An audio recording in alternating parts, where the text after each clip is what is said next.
जोहार साथियों, मैं मुकेश गुरुआ, आपका मेरे इस चैनल में स्वागत है। आज की कहानी एक ऐसे विवाद की है जो मृत्यु के बाद भी इंसान को चैन से दफन नहीं होने देती। जहां कब्रें खोदी जाती है, लाशें उखाड़ी जाती है और परिवारों को कहा जाता है अगर अपने धर्म में दफनाना है तो पहले घर वापसी करो। यह कोई मध्ययुगीन कहानी नहीं है, यह आज का छत्तीसगढ़ है और इस पर 18 फरवरी 2026 को भारत का सर्वोच्च न्यायालय सुप्रीम कोर्ट दखल देने पर मजबूर हुआ। आज हम समझेंगे कि यह विवाद क्या है, इसकी जड़ें कहाँ हैं और आखिर इन दो समुदायों के बीच की कलह की असली वजहें क्या है। तो चलिए शुरू करते हैं, समझते हैं कि सुप्रीम कोर्ट तक कैसे पहुंचा यह मामला। 18 फरवरी 2026 को सुप्रीम कोर्ट के 3 जजों की bench justice Vikram Nath, justice Sandeep Mehta और जस्टिस NV अंजारिया के सामने एक जनहित याचिका पेश हुई। याचिका दायर की थी Chhattisgarh association for justice and equality नामक संस्था ने। उनकी तरफ से वरिष्ठ अधिवक्ता कॉलिन गोंसाल्वेस पैरवी कर रहे थे। याचिका का सार था छत्तीसगढ़ में ईसाई धर्म अपनाने वाले आदिवासियों को अपने गांव में अपने परिजनों को दफनाने नहीं दिया जा रहा है।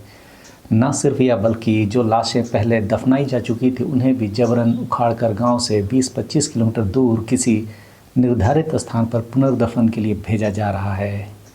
कोर्ट ने तत्काल अंतरिम आदेश पारित किया, अब कोई और लाश नहीं उखाड़ी जाएगी। लेकिन इस आदेश को आना ही क्यों पड़ा, इसे समझने के लिए हमें थोड़ा पीछे जाना होगा। इसके पीछे है रमेश बघेल का दर्द और एक पिता की अंतिम इच्छा। जनवरी 2025 की बात है। रमेश बघेल के पिता सुभाष बघेल का निधन हुआ। वे क्रिश्चियन थे। सुभाष बघेल छत्तीसगढ़ के बस्तर जिले के छिंदवाड़ा गांव में 33 साल से पास्टर थे। उनकी आखिरी इच्छा थी कि उन्हें अपने पुरखों के साथ अपने गांव की धरती में दफनाया जाए, लेकिन गांव वालों ने, जिनमें से कुछ दक्षिणपंथी हिंदू संगठनों से जुड़े थे, इसका विरोध किया। 20 दिनों तक सुभाष बघेल का शव जगदलपुर के अस्पताल के मुर्दाघर में पड़ा रहा। बेटा दर दर भटकता रहा। कोर्ट में अर्जी लगाई। छत्तीसगढ़ हाई कोर्ट ने आवेदन खारिज कर दिया। कह दिया कि गांव में दफनाने से सार्वजनिक अशांति हो सकती है।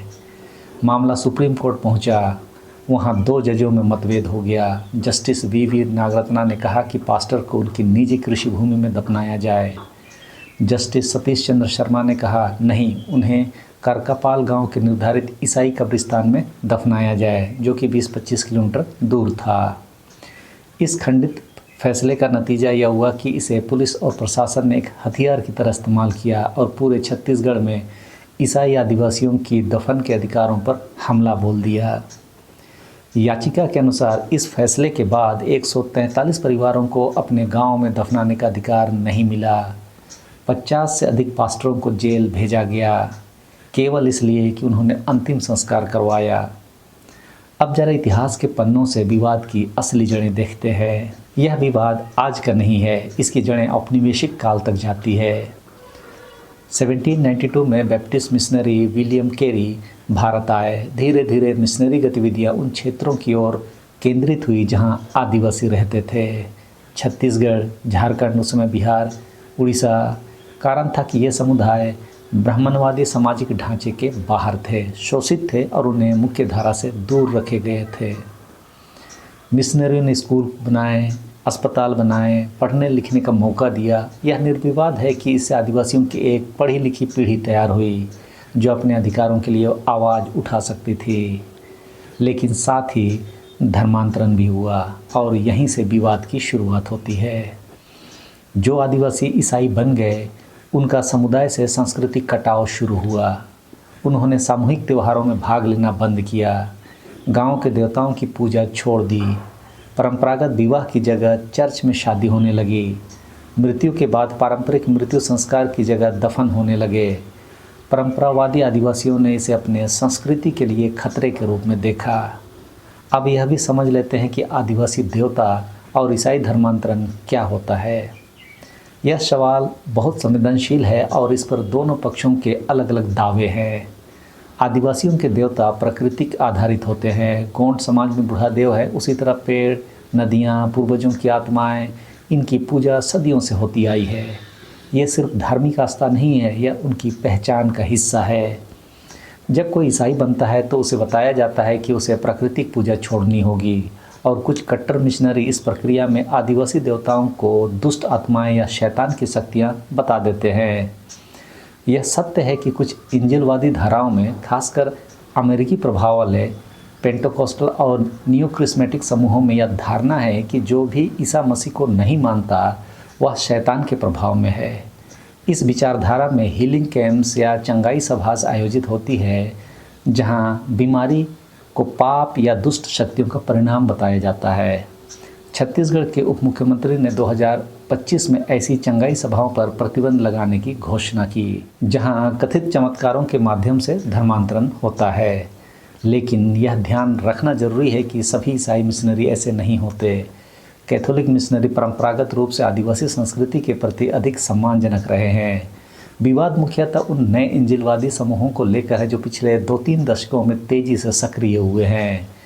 परंपरावादी आदिवासियों की नाराजगी इसलिए है, उन्हें लगता है कि उनके पूर्वजों के देवताओं का अपमान किया जा रहा है या उनके देवताओं का अपमान किया जा रहा है, और यही भावना हिंदुत्व संगठनों ने अपने लिए इस्तेमाल की। अब आते हैं उस सवाल पर जो सबसे ज़्यादा राजनीतिक रूप से संवेदनशील है।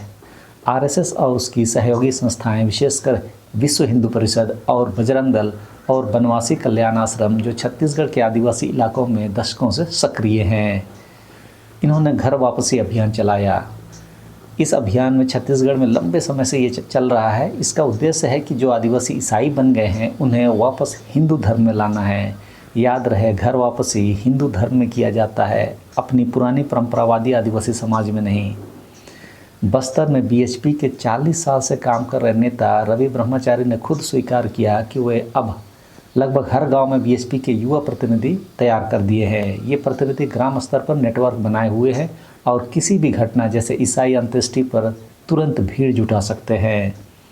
एक अभियान चला था, रोको टोको और ठोको। छत्तीसगढ़ बचाओ आंदोलन की एक रिपोर्ट में इस अभियान को रोको टोको और ठोको नाम से दर्ज किया गया है, यानी पहले रोको, फिर विरोध करो और अंत में मारो।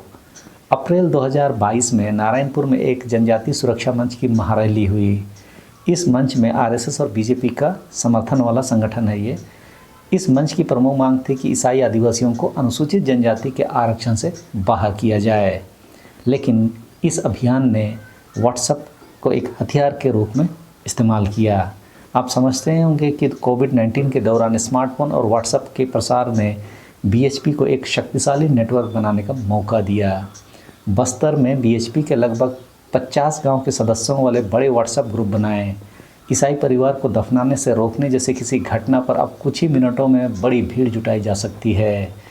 इसके अलावा बीएचपी के कार्यकर्ता उन घटनाओं के वीडियो बनाते हैं जहां आदिवासियों का धर्म वापसी समारोह होता है और उन्हें व्हाट्सएप पर वायरल किया जाता है ताकि दूसरों को भी प्रेरणा मिले। जनजाति सुरक्षा मंच, जिसे आरएसएस और बीजेपी का समर्थन है, उनकी प्रमुख मांग है कि जो आदिवासी ईसाई या मुसलमान बन गए हैं उन्हें एसटी का दर्जा मिलना बंद हो। पूर्व बीजेपी विधायक भोजराज नाग ने एक रैली में खुलकर कहा था कि ईसाई आदिवासी समुदाय के लिए बनी सुविधाओं का लाभ उठा रहे हैं, जबकि खुद को ईसाई और मुसलमान बताते हैं। जसपुर के राजघराने के सदस्य और बीजेपी नेता प्रबल प्रताप जुदेव, जो खुद आरएसएस से गहरे जुड़े हैं, सालों से इस घर वापसी की अगुवाई कर रहे हैं। लेकिन एक और पक्ष भी है। यहाँ यह बताना जरूरी है कि कुछ रिपोर्टें कहती है कि हर घटना में आरएसएस और बीजेपी की सीधी भूमिका नहीं होती। कई बार यह परंपरावादी आदिवासियों का अपना आक्रोश होता है जो सदियों पुरानी परंपराओं और सामूहिक जीवन पद्धति को खतरे में देखते हैं। दिसंबर 2025 की कांकेर जिले की घटना, जहां एक ईसाई सरपंच के पिता की अंत्येष्टि विवाद में घर और चर्च जले, उसमें हिंदू ने एक अधिक जटिल तस्वीर प्रस्तुत की थी जिसमें स्थानीय प्रतिद्वंदिता और आदिवासी परंपरा के सवाल भी शामिल थे। तो सच यह है कि संघर्ष में 3 परतें हैं। पहली, हिंदुत्व संगठनों की संगठित राजनीति, तो दूसरी परंपरावादी आदिवासियों की सांस्कृतिक चिंताएं, और तीसरी सत्ता की राजनीति जो इन दोनों को इस्तेमाल करती है। इन दोनों समुदायों के बीच कलह की असली वजह और क्या हो सकती है? इस विवाद की परतें बहुत गहरी है। पहली वजह तो सीधे तौर पर सांस्कृतिक विखंडन है। आदिवासी समाज सामूहिक है, गांव के सभी त्यौहार, शादियां, अंत्येष्टि सब मिलकर होते हैं। जब कोई ईसाई बनता है तो वह इन सामूहिक अनुष्ठानों से बाहर हो जाता है। वह हरेली में नहीं जाता, जतरा में नहीं जाता, पूर्वजों की पूजा में शामिल नहीं होता। गोर्रा गांव की सरपंच सुनीता मांडवी ने इसे इस तरह बताया कि हम अपने देवी देवताओं की पूजा करते हैं, लेकिन उन्होंने सब छोड़ दिया। उनकी महिलाएं अब चूड़ी और सिंदूर नहीं पहनती। यह सुनने में छोटी बात लगती है, लेकिन आदिवासी समाज में यह सांस्कृतिक पहचान का प्रश्न है। दूसरी वजह आरक्षण का डर भी है। हिंदुत्व संगठनों ने परंपरावादी आदिवासियों में यह भ्रम फैलाया कि अगर आदिवासी ईसाई बन गए तो उनका एसटी आरक्षण का हिस्सा छिन जाएगा। यह कानूनी दृष्टि से गलत है। एससी का दर्जा धर्म से जुड़ा है, लेकिन एसटी का दर्जा नहीं। एक एसटी व्यक्ति ईसाई, मुसलमान या किसी भी धर्म का हो, वह एसटी ही बना रहता है। अभी तक तो यही है, लेकिन बीएचपी और आरएसएस ने जानबूझकर यह भ्रम फैलाया। एक वरिष्ठ प्रशासनिक अधिकारी ने द प्रिंट को बताया कि आदिवासियों को गलत सूचना देकर गुमराह किया जा रहा है। तो आदिवासियों के आरक्षण को बचाने के लिए ईसाई आदिवासियों के आदिवासी के नाम पर आरक्षण को ख़त्म करने की लड़ाई जनजातीय सुरक्षा मंच के बैनर तले चल रही है। और तीसरी वजह है ज़मीन और संसाधनों की राजनीति। 5वें अनुसूचित क्षेत्रों में ज़मीन से जुड़े कानून आदिवासियों को विशेष सुरक्षा देते हैं। जो आदिवासी ईसाई बन जाते हैं वे यह सुरक्षा छोड़ने को तैयार नहीं होते, जबकि प्रकृति की उपासना, सामूहिकता, पूर्वजों की पूजा आदि छोड़ दिए हैं, तो उन्हें आरक्षण भी छोड़ देना चाहिए। और परंपरावादी आदिवासियों को लगता है कि उनका हिस्सा छिन रहा है। चौथी वजह यह भी है कि ईसाई समुदाय का सामाजिक उत्थान बहुत हुआ है। कई रिपोर्टें बताती है कि जो आदिवासी ईसाई बन गए हैं उन्होंने शराब छोड़ दी, अपने बच्चों को पढ़ाया और आर्थिक रूप से बेहतर हो गए। इससे गांव के भीतर ईर्ष्या की भावना पैदा हुई। चिंगाराव गांव के ईसाई आदिवासियों ने बताया कि हम बेहतर हो गए, इसीलिए वे जलते हैं। 5वीं वजह है कि दफनाने की परंपरा का टकराव। आदिवासियों में परंपरागत रूप से मृत्यु संस्कार में दफनाने और दाह संस्कार की प्रथा होती है। जब कोई ईसाई बनता है तो वह दफनाने लगता है, लेकिन पूर्व पश्चिम दिशा में, जबकि आदिवासी उत्तर दक्षिण दिशा में दफनाते हैं। जब गांव की साझा भूमि जो शमशान और दाह संस्कार के लिए थी में कब्र बनाई जाती है, तो परंपरावादी आदिवासियों को यह अपवित्रीकरण लगता है। यहीं से अंत्येष्टि विवाद जन्म लेता है। 6वां वजह है कि राजनीतिक शोषण। चुनाव आते हैं तो बीजेपी इस मुद्दे को गर्म करती है। 2023 के विधानसभा चुनाव से ठीक पहले केंद्रीय गृह मंत्री अमित शाह ने छत्तीसगढ़ में धर्मांतरण की लहर का आरोप लगाया। कांग्रेस सरकार ने इसे राजनीतिक शरारत बताया, लेकिन दोनों दलों ने, बीजेपी ने हिंदुत्व कार्ड खेला और कांग्रेस ने ईसाई वोट बैंक की चिंता में सख्त कार्रवाई से परहेज किया। अब समझते हैं कि कानून की भूमिका और राज्य की रवैया क्या है। छत्तीसगढ़ में 2006 में धर्म स्वतंत्र अधिनियम लागू है। उसके तहत प्रलोभन, बल या छल से धर्मांतरण पर 4 साल की सज़ा का प्रावधान है। लेकिन सुप्रीम कोर्ट में पेश याचिका ने खुलासा किया कि पिछले 10 सालों में इस कानून के तहत एक भी सज़ा नहीं हुई। इसका मतलब या तो कानून ठीक से लागू नहीं हो रहा या ये आरोप ही झूठे हैं। दूसरी तरफ ईसाई पास्टरों के खिलाफ कार्रवाई खूब हुई। 50 से ज़्यादा पास्टरों को सिर्फ इसीलिए जेल भेजा गया क्योंकि उन्होंने परिजनों के आग्रह पर अंत्येष्टि करवाई। 2025 में छत्तीसगढ़ के उप मुख्यमंत्री विजय शर्मा ने नए धर्मांतरण कानून की घोषणा की, जिसमें धर्म बदलने से 60 दिन पहले नोटिस देना अनिवार्य होगा। सुप्रीम कोर्ट ने ग्राम सभाओं द्वारा पास्टरों के प्रवेश पर लगाई गई रोक को भी हाल ही में संवैधानिक ठहराया, यानी न्यायपालिका भी विभाजित है। एक और एक बेंच ने ईसाई आदिवासियों के दफनाने का अधिकार की रक्षा की, दूसरी ओर पास्टरों के प्रवेश पर रोक को सही भी ठहराया। अब मानवाधिकार की नज़र में ये क्या है, इसको भी समझ लेते हैं। बस्तर ज़िले में अकेले 350 से ज़्यादा ऐसी घटनाएं दर्ज हो चुकी हैं जहां ईसाई आदिवासियों को दफनाने का अधिकार नहीं मिला। बेनूर गांव में एक ऐसी घटना हुई जो रोंगटे खड़े कर देती है। एक ईसाई व्यक्ति जिन्हें 20 साल पहले दफनाया गया था, उनकी कब्र उखाड़ी गई। जब तक तो हड्डियां ही बची थी, उन्हें जलाकर राख बिखेर दी गई ताकि सबक मिले। यूनाइटेड क्रिश्चियन फोरम ने 2025 में अकेले 23 दफन संबंधी घटनाएं दर्ज की, जिसमें 19 छत्तीसगढ़ से थी। जलधर कश्यप की मां की मृत्यु हुई। 50 से ज़्यादा लोगों की भीड़ ने घेर लिया। अल्टीमेटम मिला, माँ को दफनाना है तो पहले ईसाई धर्म छोड़ो। बेटे ने घर वापसी कर ली। उसने बाद में कहा मैं अब वापस नहीं जा सकता, मुझे जो करना था किया। क्या यह सिर्फ धर्म का मसला है? नहीं, यह मसला जितना धर्म का है उतना ही पहचान, राजनीति, आरक्षण और सांस्कृतिक अस्मिता का भी है।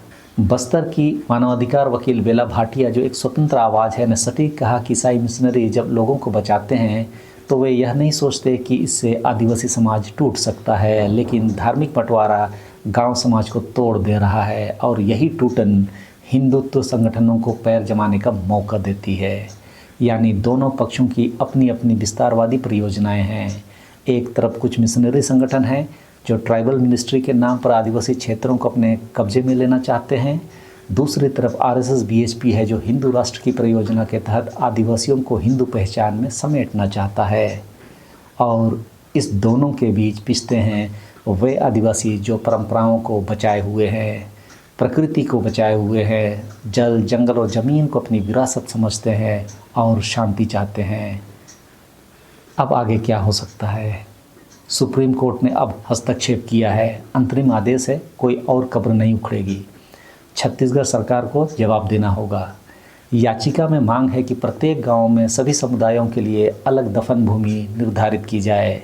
जाति या धर्म के आधार पर कोई भेदभाव ना हो, लेकिन कानूनी राहत से सांस्कृतिक घाव नहीं भरते।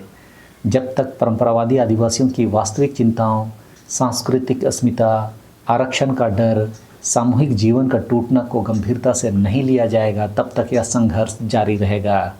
और जब तक हिंदुत्व संगठन इस संघर्ष को अपने राजनीतिक एजेंडे के लिए इस्तेमाल करते रहेंगे, तब तक यह आग और भड़कती रहेगी। तो अंत में दोस्तों, इस पूरी कहानी में सबसे दुखद पहलू क्या है? वह है एक आदिवासी समुदाय जो अपनी ज़मीन, अपने जंगल और अपने देवताओं के साथ सदियों से जीता आया, आज खुद अपने भीतर बट गया है। एक बेटा अपने बाप को गांव में दफन करने के लिए सुप्रीम कोर्ट तक जाता है। एक बेटा अपनी माँ की कब्र बचाने के लिए धर्म बदल देता है। यह किसकी जीत है? ना मिशनरियों की, ना बीएचपी की, ना बीजेपी की। यह हार है उस आदिवासियत की जो आदिवासियों को अपनी परंपराओं के साथ जीने नहीं देना चाहती, क्योंकि आदिवासियों की संस्कृति को ईसाई और हिंदू की नज़र लगी हुई है और हक की लड़ाई न्यायालयों में ईसाई आदिवासी लड़ने के लिए मजबूर है। भारत का संविधान कहता है जीने का अधिकार, धर्म का अधिकार और गरिमा का अधिकार है। सर्वोच्च न्यायालय ने दखल दिया है। अब देखना यह है कि सत्ता और समाज दोनों संविधान के इन शब्दों को ज़मीन पर उतारते हैं या नहीं। इस विषय पर आप क्या सोचते हैं? नीचे कमेंट में ज़रूर बताएं। वीडियो अच्छा लगा हो तो लाइक करें, चैनल को सब्सक्राइब करें और इस जानकारी को उन लोगों तक शेयर करें जो इस मुद्दे को समझना चाहते हैं। मिलते हैं अगले वीडियो में। सबों को धन्यवाद। जोहार।